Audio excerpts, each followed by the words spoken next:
There's a strange kind of blindness that sets in when a man climbs too high on his own horse. He thinks he sees more, sees farther, sees clearly, but all he really sees is down.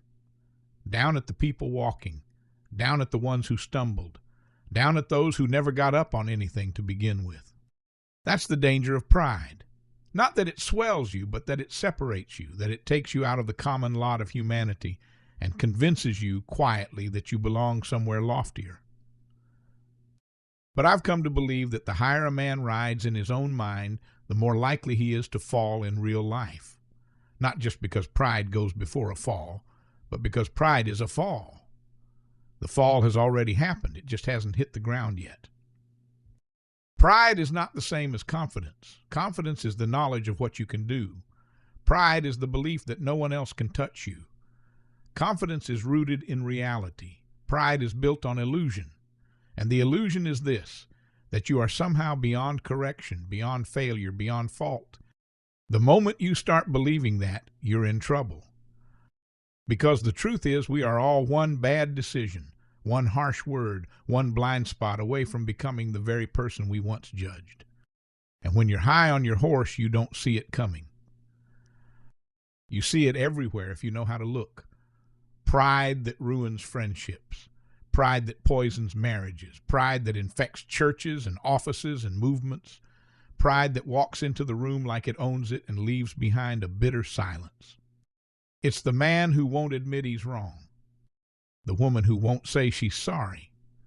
The friend who pulls away rather than admit they need help. Pride has many costumes. It can look like success. It can look like independence. It can even look like morality. But underneath it all, it carries the same voice. I don't need anyone, and certainly not you. That voice might feel strong, but it's lonely up there and cold. Because pride might lift you above the crowd, but it also builds the walls that keep everyone else out. Eventually, if you live long enough, you learn this the hard way. You can be right and still end up alone. There is real-world danger in pride, not just spiritual or philosophical danger. It makes you unteachable, unreachable. It closes your ears to feedback. It closes your heart to grace. And slowly, without meaning to, it starts to deform your view of others. You begin to see people not as fellow travelers, but as problems to fix, as fools to avoid, or as lesser creatures to pity. That's the bitter harvest of hubris. It robs you of empathy. And the moment you lose empathy, you start doing damage. You say things that cut. You make decisions that crush. You justify cruelty because you're convinced it's truth you're serving. But truth without humility is just a hammer.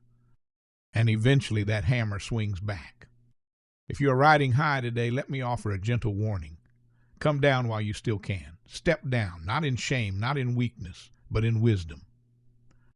Because when you walk among people, you learn again what you forgot up in that saddle, that we are fragile, ridiculous, beautiful creatures, all of us, that no one escapes heartbreak, that no one's record is clean, that everyone is scared of something, that dignity and shame sit closer together than we like to admit. There's honor in that recognition. There's real strength in that dissent. And there's safety, too, because the man who walks on the ground cannot fall far. Humility is not about groveling. It's about staying near the soil. It's about remembering where you came from. It's about knowing that as high as you may rise, it all sits on something as simple as breath and blood and time. And those things can disappear in an instant. Better to live grounded. Better to stay close to the truth of your own limits. Better to build your life not on how high you can rise, but on how well you can see and serve from where you stand.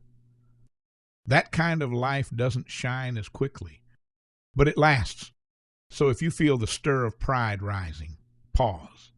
If you catch yourself sneering inwardly at someone else, pause. If you find yourself thinking, I'd never do what they did, pause. Then ask, how would I want to be treated if it were me? That one question can save your life from becoming a monument to your own illusion. Because in the end, no one remembers the height you rode at. They remember how you made them feel when you dismounted,